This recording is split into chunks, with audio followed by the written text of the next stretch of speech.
Perkenankan hamba-Mu, ya Yesus,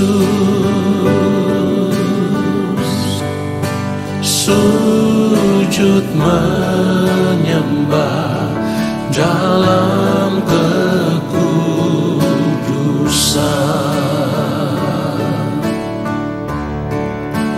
Kau ku sembah, Kau ku sembah, bersama para malaikat ku sujud menyembah. Kau ku sembah, Kau ku sembah, bersama para malaikat ku sujud menyembah. Kau ku sembah, Kau ku sembah,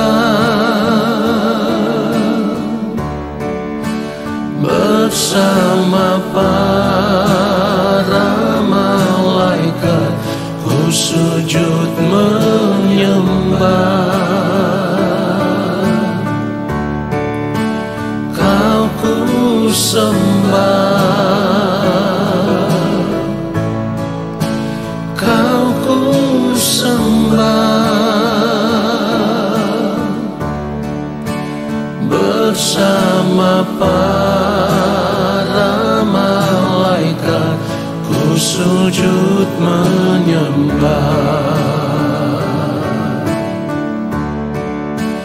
Bersama para malaikat ku sujud menyembah.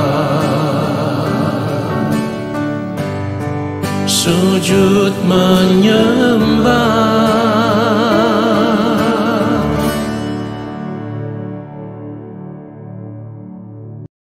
Shalom saudara yang dikasihi oleh Tuhan Yesus Kristus.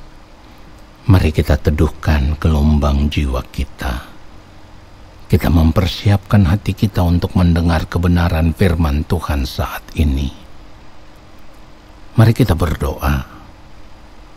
Bapa yang Maha Kudus, kembali saat ini kami semua mau duduk diam di kaki Tuhan. Kami mau mendengarkan Bapa berbicara bagi kami. Kuduskanlah hamba-Mu, supaya ketika hamba berbicara menyampaikan kebenaran firman Tuhan ini, hamba ada di dalam kesucian kekudusan-Mu ya Allah. Lalu apa yang keluar dari lidah bibir mulut hamba hanyalah kebenaran yang meneguhkan iman percaya kami, yang membawa kami semakin bertumbuh di dalam pengenalan akan Tuhan secara benar. Di dalam nama Tuhan Yesus Kristus kami berdoa, haleluya, amin.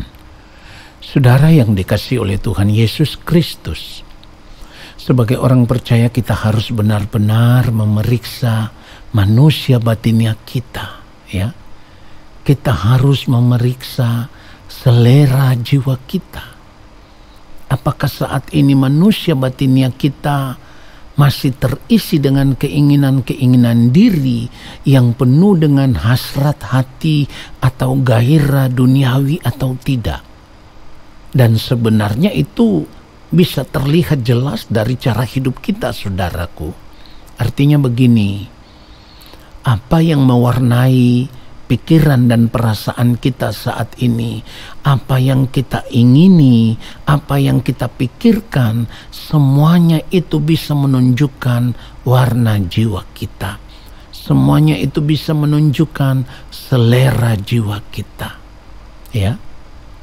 Kalau ternyata di sepanjang hari-hari hidup kita saat ini, pikiran dan perasaan kita masih diwarnai dengan gaya hidup atau cara hidup dunia pada umumnya, maka sebenarnya kita belum memindahkan hati kita, atau kita belum merubah selera jiwa kita sebagai orang percaya yang sejati. Saudaraku, orang percaya yang sejati, cita rasanya, selera jiwanya sudah harus berbeda dengan dunia ini. Firman Tuhan katakan kita tidak boleh lagi sama dengan dunia ini. Ya, jadi selera jiwa kita saat ini seharusnya sudah tidak lagi ditujukan kepada perkara-perkara dunia ini, saudaraku. Sudah tidak lagi ditujukan kepada kesenangan hidup dunia ini. Nah, sebagai orang percaya yang benar-benar merindukan kerajaan Allah, yang benar-benar merindukan langit baru dan bumi yang baru, atau yang benar-benar merindukan kota yang kudus, Yerusalem baru, maka warna jiwa kita, selera jiwa kita, cita rasa jiwa kita sudah tidak lagi duniawi, tetapi cita rasa jiwa kita itu sudah cita rasa surgawi, ya. Yaitu kita hanya merindukan kerajaan Allah Bapa di sorga saja. Sudah tidak ada yang lain lagi, ya. Jadi cita rasa surgawi ini atau keinginan-keinginan surgawi yang mewarnai jiwa kita itu harus benar-benar menjadi warna hidup kita, menjadi gaya hidup kita, sehingga apapun kesenangan hidup yang dunia tawarkan saat ini kepada kita, semuanya itu sudah tidak menarik lagi bagi kita, ya. Semua itu sudah tidak menarik, sebab kita tahu benar bahwa yang harus kita kumpulkan bukan lagi harta di dunia ini, tetapi harta di sorga. Matius 6 ayat 20 firman Tuhan katakan, tetapi kumpulkanlah bagimu harta di sorga. Di sorga ngengat dan karat tidak merusakkannya, dan pencuri tidak membongkar serta mencurinya. Lalu ayat 21, karena di mana hartamu berada, di situ juga hatimu berada. Saudara yang dikasihi oleh Tuhan Yesus Kristus, perhatikan ini dengan baik. Kita harus sadar bahwa manusia pada umumnya, termasuk kita, biasanya selalu punya keterikatan jiwa yang kuat dengan apa yang kita miliki. Dan itu juga terjadi di dalam kehidupan kita sebagai orang percaya selama ini. Saudaraku, mari kita periksa dengan jujur saat ini keadaan diri kita masing-masing. Selama ini kita lebih terikat dengan apa? Kita lebih tertarik dengan apa? Ya, apakah kita lebih terikat dengan barang-barang branded, gadget, mobil, hobi, atau dengan Tuhan? Itu yang harus kita periksa dan harus jujur.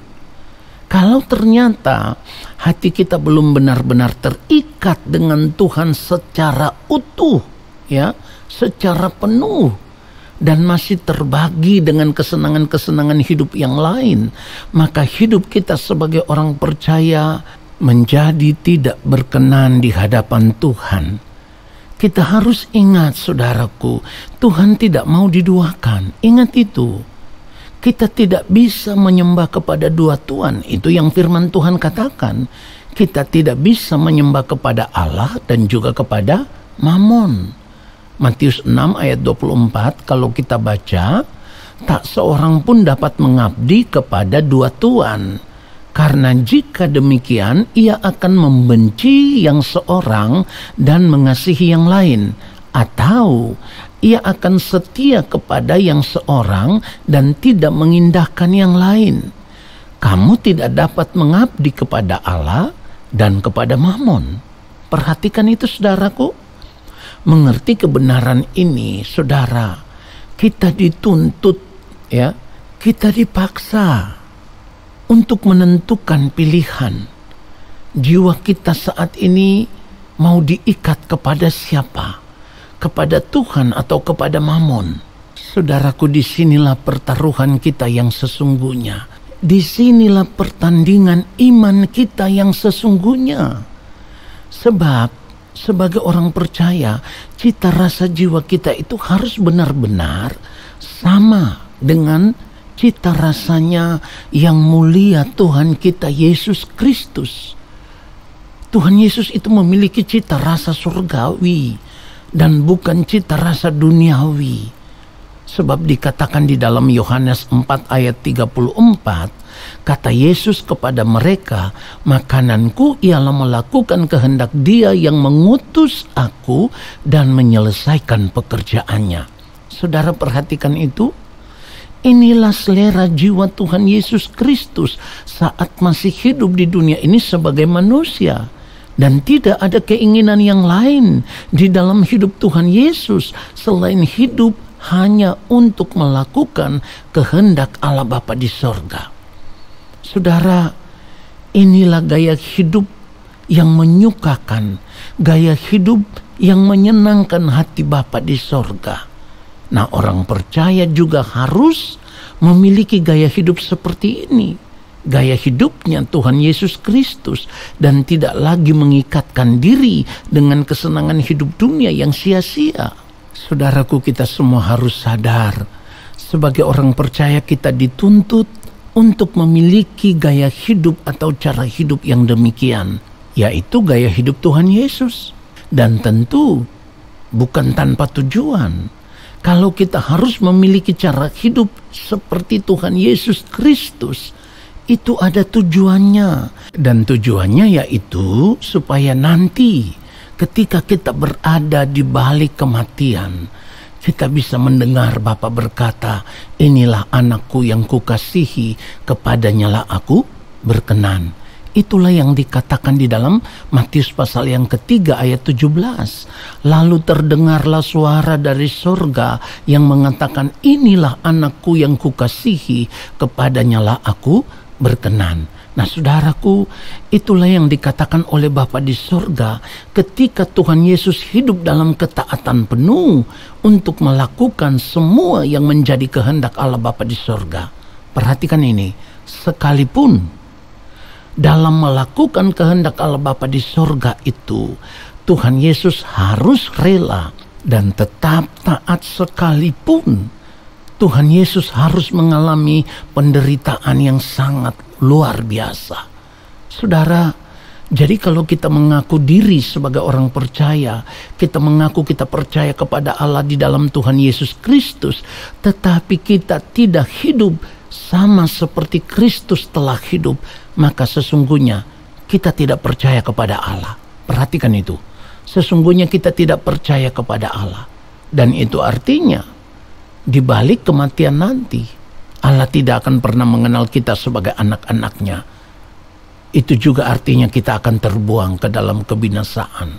Jadi saudaraku, jangan sia-siakan kesempatan hidup kita saat ini. Bertobatlah, berbaliklah kepada Allah. Tuhan Yesus memberkati kita semua. Haleluya. Amin. Mari kita angkat tangan di hadapan Allah Bapa di sorga, dan kita akan menerima berkat-Nya. Terima kasih Bapa untuk kebenaran firman-Mu. Dan saat ini kami semua mau mengangkat tangan di hadapan Bapa di sorga. Kami percaya Bapa akan menurunkan tangan dan memberkati kami. Turunlah atas kehidupan kami segala berkat kasih karunia daripada Allah Bapa di sorga. Rahmat cinta kasih yang berlimpah-limpah dari Gembala Agung yang mulia Tuhan Yesus Kristus di dalam persekutuan yang manis dengan Roh Allah yang kudus, menyertai langkah hidup kami dan memberkati kami sekarang dan sampai selama-lamanya. Amin.